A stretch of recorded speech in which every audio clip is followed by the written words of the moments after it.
करते हैं superficial and deep perineal pouches के बारे में। तो जैसे कि हम लोगों ने पहले देखा कि ये वाला जो एरिया है इसको हम यूरोजेनिटल ट्रायंगल कहते हैं, और यूरोजेनिटल ट्रायंगल के अंदर ही सुपरफिशियल और डीप पेरिनियल पाउचेस प्रेजेंट होते हैं। तो अगर हम लोग देखते हैं सुपरफिशियल पेरिनियल पाउच को और उसकी बाउंड्रीज़ को और वो किस जगह पे लोकेटेड होता है, तो बेसिकली हम लोगों को एक चीज़ का कॉन्सेप्ट होना ज़रूरी है। ये जो आप लोगों को स्ट्रक्चर नज़र आ रहा है, this is basically the perineal membrane. ये जो येलो कलर की एक मेम्ब्रेन है जो कि बिल्कुल lower most part of pelvis में प्रेजेंट है, इसको हम लोग कहते हैं पेरिनियल मेम्ब्रेन। अब पेरिनियल मेम्ब्रेन के बाहर एक फेशिया होता है जिसको हम लोग कोलिस फेशिया कहते हैं। सो ये येलो वाली पेरिनियल मेम्ब्रेन है और ये जो पिंक वाला है this is the Colles fascia. तो पेरिनियल मेम्ब्रेन और कोलिस फेशिया के दरमियान में जो ये गैप है ना, ये जो एरिया है, इसके अंदर बेसिकली हमारे पास सुपरफिशियल पेरिनियल पाउच होता है। यहाँ पे आप देख सकते हैं this is the superficial perineal pouch. ये जो ग्रीन वाला जितना भी पोर्शन है this is the superficial perineal pouch जो कोलिस फेशिया और पेरिनियल मेम्ब्रेन के दरमियान में प्रेजेंट होता है। अब अगर हम लोग बाउंड्रीज देखें सुपरफिशियल पेरिनियल पाउच की, तो इसके सुपरफिशियल बाउंड्री क्या होगी, सुपरफिशियली कौन सा स्ट्रक्चर प्रेजेंट होगा, तो सुपरफिशियली ये हमारे पास पिंक वाला कोलिस फेशिया प्रेजेंट होगा। और अगर हम इसकी डीप बाउंड्री देखें तो इसके डीप क्या प्रेजेंट है, ये जो येलो वाला नज़र आ रहा है दैट इज़ पेरिनियल मेम्ब्रेन। तो सुपरफिशियल इसके पास प्रेजेंट होगा कोलिस फेशिया और डीप प्रेजेंट होगा पेरिनियल मेम्ब्रेन। अब अगर हम लोग इसकी एंटीरियर बाउंड्री देखें तो एंटीरियरली यहाँ पे हमें पता है कि क्या प्रेजेंट होता है, प्यूबिक बोन प्रेजेंट होती है और जिसको हम प्यूबिक सिम्फिसिस भी कहते हैं। तो एंटीरियरली यहाँ पे आगे जो स्पेस होगी, क्योंकि इस एरिया में फिर आगे एंटीरियरली स्क्रॉटम एंड पीनस है, तो एंटीरियरली ये सुपरफिशियल जो इसकी बाउंड्री है सुपरफिशियल पेरिनियल पाउच की, वो हो जाती है with the space of scrotum and पीनस, and in case of females यहाँ पे क्लाइटोरिस वाला रीजन होगा।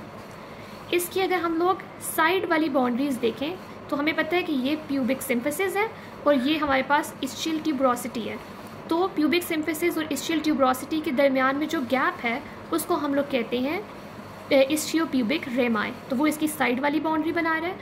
और पोस्टीरियरली इसकी बाउंड्री क्या है, it is closed by the fusion of perineal membrane with the Colles fascia. यहाँ पे देखें इसके अंदर इस पिक्चर में, यहाँ पे हम देख सकते हैं ये पीछे पेरिनियल मेम्ब्रेन और कोलिस फेशिया कंटिन्यू हो रहे हैं। तो जिस जगह पे पोस्टीरियरली जाके ये मर्ज हो जाते हैं वो इसकी पोस्टीरियर बाउंड्री बन जाती है। अब हम बात करते हैं इसके कंटेंट्स के ऊपर। तो कंटेंट्स में सबसे पहले तो हम लोग अगेन इसको देखते हैं, इसके कंटेंट्स के अंदर क्या क्या स्ट्रक्चर्स होते हैं मेल्स के केस में और फीमेल्स दोनों के केस में। इस वाले एरिया को हम लोग कहते हैं क्रूरा, जो कि आगे जाके कॉर्पस कैवर्नोसा बनाते हैं, जो कि हमने पिछली वीडियो में डिस्कस किया था। तो यहाँ पे इसकी कंटेंट्स में आएंगे कॉर्पस कैवर्नोसा, और मेल्स के केस में यहाँ पे दरमियान में क्योंकि बल्ब होता है तो उसके लिए हम लोग कहते हैं कि वो आगे जाके बनाता है corpus spongiosum. But in case of females, ये फीमेल पेल्विस का मॉडल है, तो यहाँ पे बल्ब ऑफ पीनस नहीं होता, इंस्टेड यहाँ पे बल्ब ऑफ वेस्टिब्यूल होता है। और मेल्स में बल्ब ऑफ पीनस एक सेंटर में होता है, लेकिन फीमेल्स में बल्ब ऑफ वेस्टिब्यूल इस साइड पे भी होगा और इस साइड पे भी, जो यहाँ से उन्होंने रिमूव किया हुआ है। तो इसके कंटेंट्स में कॉर्पस कैवर्नोसम आ जाएगा। फीमेल्स के केस में bulb of vestibule, but males के केस में कॉर्पस स्पॉन्जियोसम या फिर बल्ब। उसके बाद अगर हम मसल्स की बात करें तो कॉर्पस कैवर्नोसम को जो मसल कवर करता है उसका नाम होता है इस्चियो कैवर्नोसिस।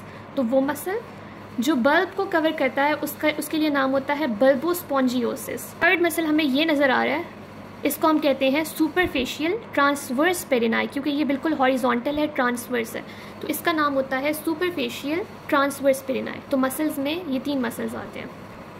अब हम बात करते हैं नर्व्स की। तो यहाँ पे जो नर्व्स होती हैं वो कौन कौन सी हैं, एक है पेरिनियल नर्व और एक होती है लॉन्ग पेरिनियल नर्व।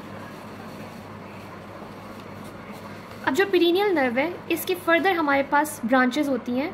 मेल्स के केस में हम लोग याद रख सकते हैं SBM और फीमेल्स के केस में हम याद रख सकते हैं LBM। S stands for scrotal, B stands for bulb and M stands for muscular branch. Similarly यहाँ पे L का मतलब है labial branch, B stands for bulb की branch and M stands for muscular branch. और लॉन्ग पेरिनियल नर्व के बारे में ये पता होना चाहिए कि ये ब्रांच होती है posterior cutaneous nerve of thigh की। उसके बाद हम लोग देखते हैं आर्टीरियल सप्लाई। तो आर्टीरियल सप्लाई भी बहुत इजी है, जो इस एरिया में होती है दैट इज़ पेरिनियल आर्टरी। और अगेन इसकी ब्रांचेस को हम याद रखेंगे with bud. B stands for bulb, U stands for urethral branch, D stands for D stands for deep and dorsal. Deep and dorsal branches, males के case में ये branches होती हैं पीनस के लिए, और फीमेल्स के केस में डीप एंड डॉर्सल ब्रांचेस होती हैं फॉर क्लाइटोरिस। एंड फाइनली हम लोग डिस्कस करते हैं इसके ग्लैंड्स में।